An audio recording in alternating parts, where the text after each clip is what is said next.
It's 5:30 a.m. You open your eyes, dragged under the bright glare of overhead lights, and push toward the line.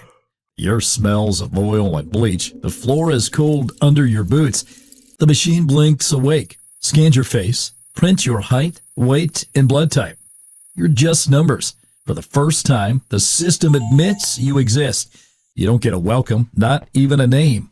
What you get is a file stamped, a bunk assigned, and a voice calling you recruit. From that moment on, training grinds you down until nothing of the old you remains. Then the pod door shuts. The countdown pounds in your chest. And just before the drop, someone mutters it, half joke, half curse. Congratulations. That's your registration. Here on, you're a Helldiver, property of Super Earth. Other citizens your age were sitting in lecture halls or starting jobs.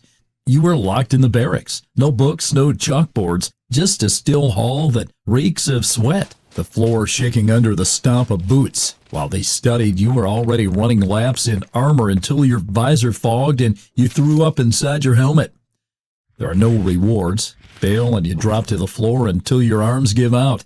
Miss a step and you run until your chest tears apart. Trip and a boot digs into your side before forcing you back up. At night, other kids got bedtime stories. You got propaganda reels flickering on the wall.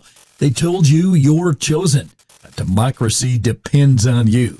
That your life only matters if you're ready to die, and you believed it because it was the only story you ever heard. Within weeks, you're cleaning rifles until your hands shake. Months later, you're firing live rounds until your shoulder turns black and blue. Years blur, and whatever life you had before fades into nothing. Childhood never fades for a Helldiver. It never shows up at all. And then one day, the drills end. You're loaded into a pod, strapped down, and told this isn't practice anymore. First launch feels like being fired from a cannon. The walls shake, your stomach flips, your teeth rattle in your skull. Then, impact. The pod smashes into alien dirt like a meteor.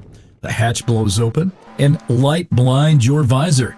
Dirt splashes across your armor as you stumble out, rifle clutched in both hands. The air stinks of smoke and burning oil. Somewhere in the dark, something screams, high-pitched, not human. You don't even know where to aim.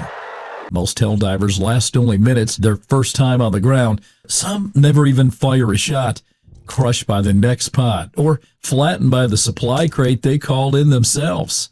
Your first real lesson isn't how to fight, it's how to die. Sometimes it's quick. A hunter explodes from the dark, claws through your chest before you can raise your rifle. Sometimes it's slow, acid eating through your armor while your squad listens to your screams over comms.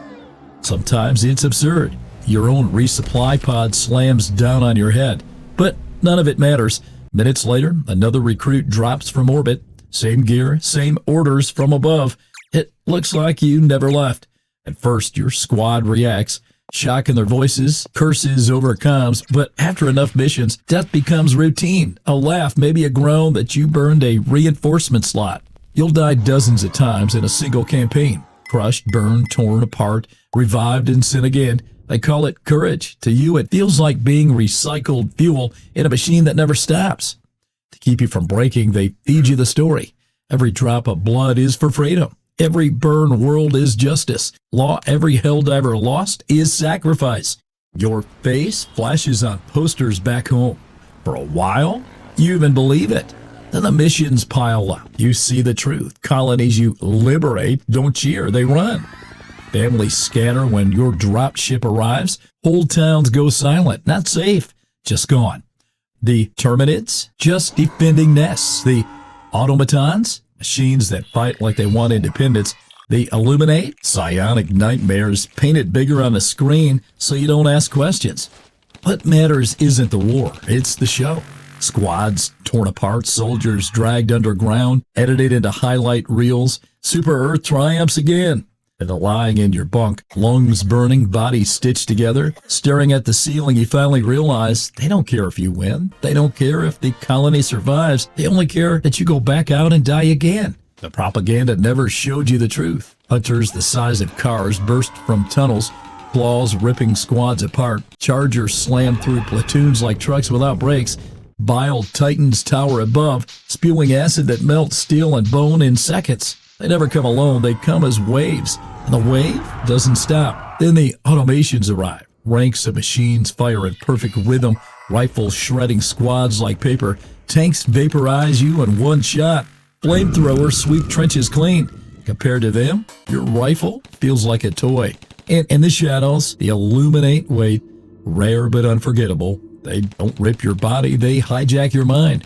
1 second, you're covering your squad. The next, your rifle is aimed at them. Your hands no longer your own. For every nest you burn, another rises. For every factory you crush, another switches on. This isn't war. War ends.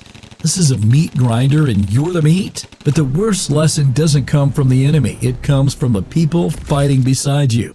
They tell you Helldivers fight as squads. Out there, it feels like 3 wars at once. The bugs, the machines, and your own squad's mistakes. Friendly fighter never stops. A grenade bounces wrong and the trench you're in disappears. A turret swings too wide and shreds you in a blink. One wrong set of coordinates and an orbital strike wipes your squad off the map. And not all of it's an accident. Sometimes it's greed. A medal on the dirt feels worth more than your life. A seat on the shuttle worth more than your friendship. Once you dragged a squad mate out of the swarm, half dead yourself. Weeks later, he slammed the shuttle door in your face to save himself. You told yourself the squad was family, but when they leave you behind, you realize you don't have a family at all. Only people trying to outlast you by one more mission. Your equipment is supposed to save you, but more often, it kills you. Recruitment ads show pods like chariots of glory. Inside, it feels like a coffin shot from the sky. When it lands, it doesn't care what's underneath. Sometimes that's the enemy, sometimes it's you. Turrets don't ask who's in front. Step in their sights for a half a second and you're gone. Guard dog drones can clip you by mistake. Automaton stratagen jammers shut down your call-ins at the worst moment. And stratagems, they're the cruelest joke of all. In the middle of chaos, claws scrapping at your visor, you're punching in a code with shaking hands. Miss one button and instead of rockets, you just called fire on your own squad. Then comes extraction. 20 minutes of hell. Ammo gone. Stems burn. Lungs tearing. You hold the landing zone until the shuttle drops. You have seconds. Run or die. Trip once, fall behind, and the door slams shut as the swarm closes in. Extracting keeps your sample safe, but plenty of squads don't make it. Less than half come back together. At first, it's small. Armor digs in your shoulders until your arm goes numb. Mud grinds your knees raw. Rifles slam your wrist until they ache. By your 10th mission, you already move like someone decades older, though you've barely been alive for weeks. Then it gets worse. Your skin becomes a map of burns and scars. Rations taste like bitter paste, twisting your stomach. Stems tear through you, your heart pounding like it might give out. And even in sleep, propaganda whispers from the speakers, drilling orders into your dreams until you forget what silence feels like. Your bones crack in places they never heal. Spores fill your lungs until every breath burns. You wake coughing blood, too weak to stand, but they still drag you back to the pod. And when your body finally gives out, you aren't mourned, you're replaced. Here's the truth.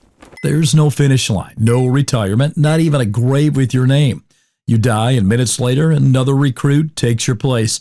Same armor, same orders. The galaxy forgets you the moment the next pod hits the dirt. And that's the part that stings. Not the bugs, not the machines, not even the comrade who left you behind. The worst part is knowing you're nothing but another body in the mud, dropped in and replaced without a thought. That's all a Helldiver ever gets.